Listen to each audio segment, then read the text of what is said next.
दोस्तों, कहानी शुरू करने से पहले कमेंट में नमो बुद्धाय लिखकर वीडियो को लाइक जरूर करें। तो चलिए शुरू करते हैं इस कहानी को।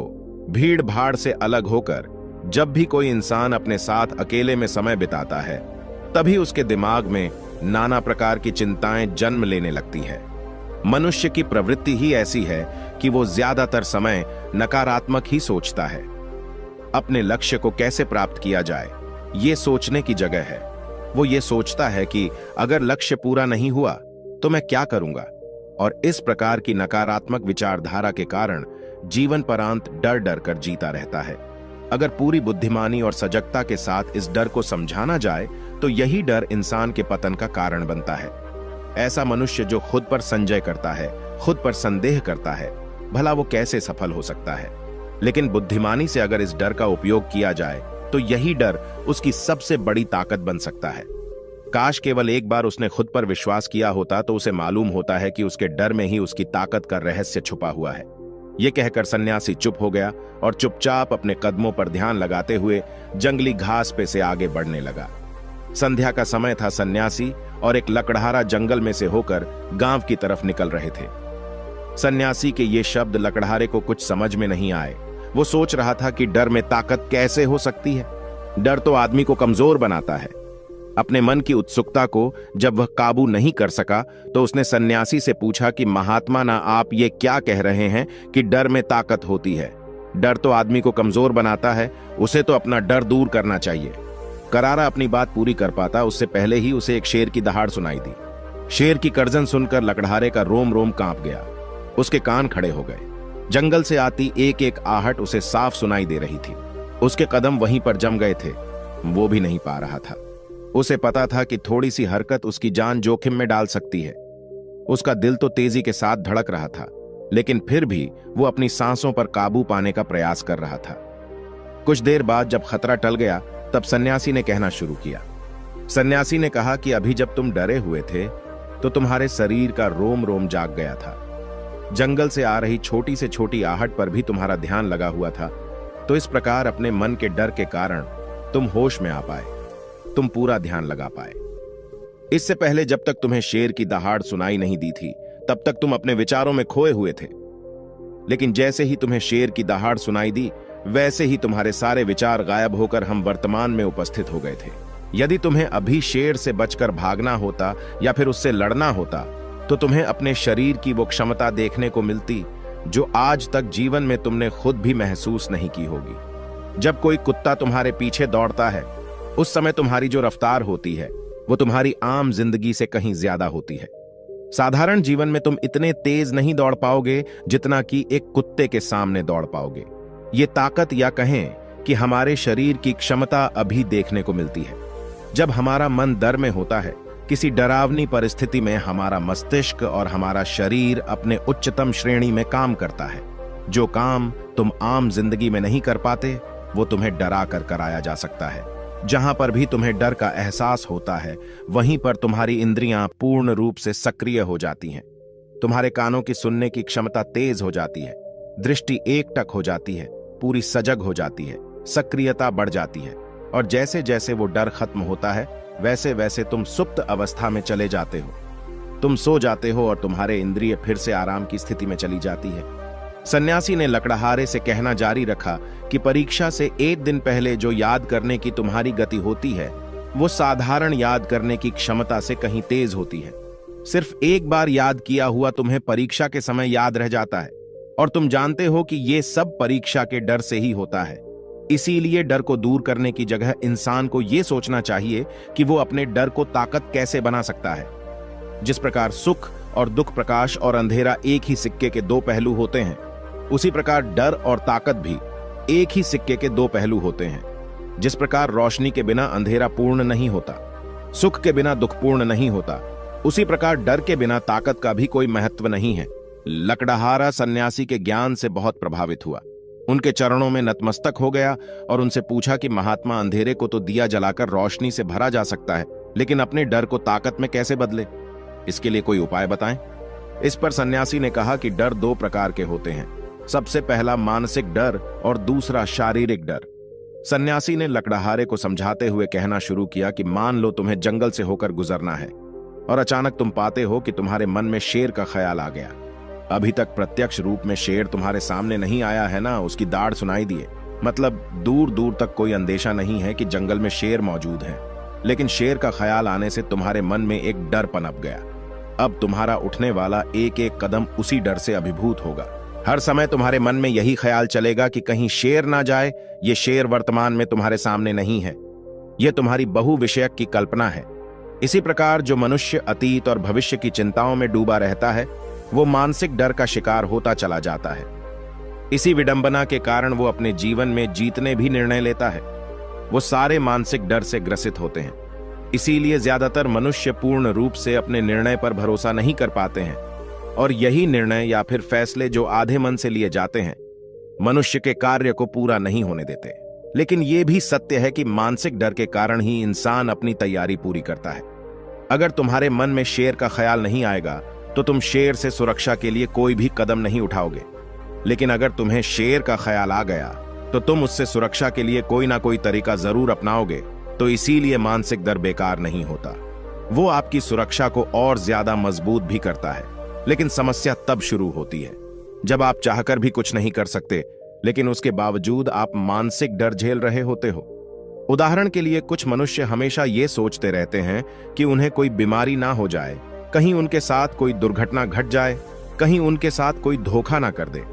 लेकिन इन सब घटनाओं पर उनका कोई जोर नहीं होता है, ये उनके हाथ में नहीं होता है। अगर दुर्घटना होनी होगी तो होगी ही, अगर बीमारी होनी होगी तो होगी ही।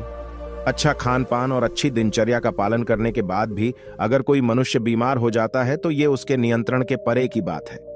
अपनी तरफ से उसने पूरी कोशिश की और यही उसका कर्तव्य था। उसमें कोई कुछ क्या कर सकता है। जो घटनाएं इंसान की पहुंच के परे होती है वो उनसे भी परेशान होता रहता है, उनसे भी उसका मन घबराता रहता है और यही मानसिक डर उसके पतन का कारण बनता है। और यही मानसिक डर अगर सही तरीके से इस्तेमाल किया जाए तो मनुष्य समझदार और अनुभवी कहलाएगा।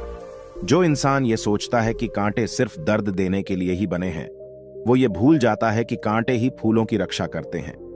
इसी प्रकार एक ज्ञानी मनुष्य किसी भी चीज का उपयोग अपने सकारात्मक तरीके से कर सकता है, लेकिन एक अज्ञानी मनुष्य है अपनी अज्ञानतावश उन चीजों को भी छोड़ देता है जो उसके लिए उपयोगी होती है। विवेकशील मनुष्य फेंके गए पत्थरों का भी महल खड़ा कर लेता है, लेकिन एक वैज्ञानिक मनुष्य उन पत्थरों को दूसरों पर फेंकता रहता है। अगर किसी मनुष्य को अपने मानसिक डर को ताकत में बदलना है तो उसके कुछ नियम हैं, कुछ उपाय है। सबसे पहला उपाय अपने विचारों का निरीक्षण।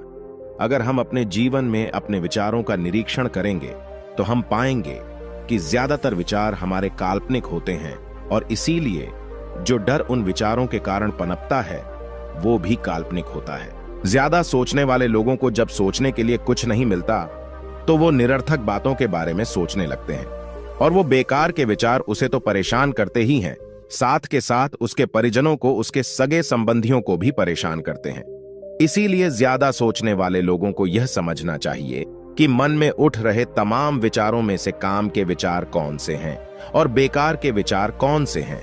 जो निरर्थक विचार हो उन्हें दूर करते जाओ और जो सार्थक विचार हो उनको गहराई से सोचना शुरू करो। तभी तुम्हारी समस्याओं के, तुम्हारी उलझनों के उपाय निकलेंगे। मानसिक डर को दूर करने का दूसरा उपाय है उसका सामना करना।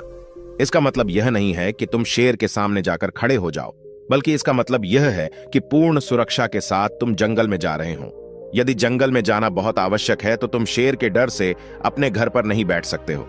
इसी प्रकार मनुष्य के जीवन में बहुत सारे डर होते हैं, जैसे कि परीक्षा का डर, लक्ष्य ना पाने का डर, झूठ बोलने का डर, सच के पता लग जाने का डर, अपनों को खो देने का डर, दुर्घटना हो जाने का डर। लेकिन जैसे जैसे समय के साथ इन डरों का सामना किया जाता है वैसे वैसे ये डर जीवन से दूर होते चले जाते हैं। अगर तुम इनसे बचने का प्रयास करते हो तो ये जीवन भर तुम्हें सताते रहेंगे। ये तभी दूर हो सकते हैं जब तुम इनका सामना करो। कुछ लोगों को तो दूसरों के सामने खुलकर बात करने में भी डर लगता है। ऐसे लोगों को अनजान लोगों से बात करनी चाहिए। जितना ही वो लोगों से बात करेंगे उतना ही उनके मन का डर दूर होता जाएगा। मानसिक डर को ताकत में बदलने का तीसरा उपाय है अपने डर को स्वीकार करना। बहुत से लोग अपने जीवन में अपने डर को स्वीकार ही नहीं कर पाते।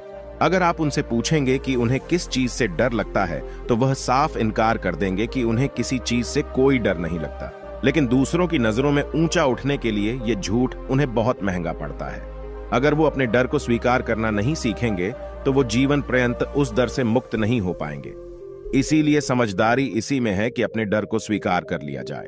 अगर आपको किसी चीज से डर लगता है तो किसी से शर्माने की या झिझकने की जरूरत नहीं है। हर मनुष्य को, हर इंसान को किसी ना किसी चीज से डर लगता ही है और आप पाएंगे कि जैसे ही आप अपने डर को स्वीकार करते हैं वैसे ही आपका डर खत्म होना शुरू हो जाता है। और जितना ही आप अपने डर को छुपाने की कोशिश करेंगे आपका डर उतना ही मजबूत होता चला जाता है। ये सारे तरीके तुम्हारे मानसिक डर को दूर कर सकते हैं, लेकिन शारीरिक डर को दूर करने के लिए तुम्हें दूसरे तरीके अपनाने होंगे। सबसे पहले यह समझो कि शारीरिक डर कौन सा होता है। मान लो तुम किसी जंगल से गुजर रहे हो और अचानक तुम्हारे सामने शेर आ जाता है। तुमने पहले नहीं सोचा था कि शेर तुम्हारे सामने आ सकता है, लेकिन जब वो तुम्हारे सामने आता है तो तुम्हारी सारी शारीरिक गतिविधि या शिथिल हो जाती है। तुम्हारी सांसें अटक जाती हैं, मस्तिष्क काम करना बंद कर देता है और तुम्हारा दिल तेजी के साथ धड़कने लगता है। तो इसीलिए जब बिन सोची बात हमारे साथ घटित होती है तो हमारा शरीर उस डर को महसूस कर पाता है और वही शारीरिक डर कहलाता है। ऐसे समय में शारीरिक डर को दूर करने के कुछ उपाय हैं, कुछ तरीके हैं। सबसे पहला उपाय तो यही है कि अपने ऊपर संयम रखें। जब किसी मनुष्य के साथ बिन सोची बात घटती है तो सबसे पहले उसका संयम टूट जाता है और संयम टूटने के साथ उसका मस्तिष्क काम करना बंद कर देता है और इसी वजह से सोचने और समझने की प्रक्रिया भी रुक जाती है, क्योंकि हमारा शरीर उसी प्रकार कार्य करेगा। इस प्रकार हमारा मस्तिष्क उसे निर्देश देगा। अगर मस्तिष्क की सोचने समझने की शक्ति खत्म हो गई तो हमारा शरीर भी शिथिल हो जाता है। तो इसीलिए अगर कठिन समय में मनुष्य अपने ऊपर संयम रखता है तो उसका मस्तिष्क सही तरीके से काम करता है और वो सही निर्णय लेकर उस परिस्थिति से तत्काल बाहर आ सकता है। यहाँ पर दूसरा उपाय समझने का यह है कि जीवन में कुछ भी घटित हो सकता है। जीवन बड़ा चमत्कारिक होता है, वो हमारी सोच के अनुरूप नहीं चलता, बल्कि उसमें कुछ भी हो सकता है और यही जीवन की खूबसूरती होती है। अगर आपको आज ही पता चल जाए कि आने वाले 10 साल तक अब क्या कर पाएंगे तो आपकी जीवन में से रुचि खत्म हो जाएगी। लेकिन अगर जीवन एक रहस्यमयी किताब की तरह बना रहेगा तो आप अपने जीवन से कभी नहीं थकेंगे। आपका जीवन आपको आश्चर्यचकित करता रहेगा। इसीलिए यह समझो कि जीवन में कुछ भी घटित हो सकता है, तुम्हारी सोच से परे भी घटित हो सकता है। इसीलिए कुछ अनुमान मत लगा लेना। किसी सोच को लेकर सन्यासी ने अपनी बात खत्म करते हुए कहा कि इन तरीकों से तुम अपने मानसिक और शारीरिक डर को दूर कर सकते हो और आनंद से भरा हुआ जीवन जी सकते हो। तो दोस्तों, कैसी लगी ये कहानी आपको कमेंट सेक्शन में जरूर बताना, और अच्छी लगी हो तो इस चैनल को सब्सक्राइब करके नोटिफिकेशन बेल को जरूर प्रेस कर देना। तो मिलते हैं अगली कहानी में, तब तक के लिए अपना ख्याल रखें।